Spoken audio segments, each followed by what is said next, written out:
Naksuuko sun polvi ja pitääkö siitä huolesta? No ei yleensä. Polven napsuminen on hyvin yleistä ja usein täysin harmitonta. Se ääni voi esimerkiksi syntyä jänteiden ja lihasten liikkeestä sen nivelen yli, kaasukuplien vapautumisesta siellä nivelnesteessä, mikä on fysiologisesti samanlainen ilmiö kuin esimerkiksi sormien naksuttelu, tai pienistä nivelen sisäisistä liikkeistä.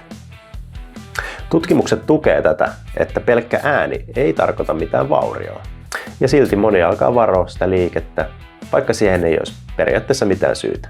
Jos siihen napsumiseen ei liity kipua, turvotusta tai pettämisen tunnetta, niin se on usein täysin harmitonta. Ja usein tässä tilanteessa sen liikkeen välttämisen sijaan sopiva kuormitus ja monipuolinen liike auttaa sitä niveltä pysymään terveenä ja toimintakykyisenä.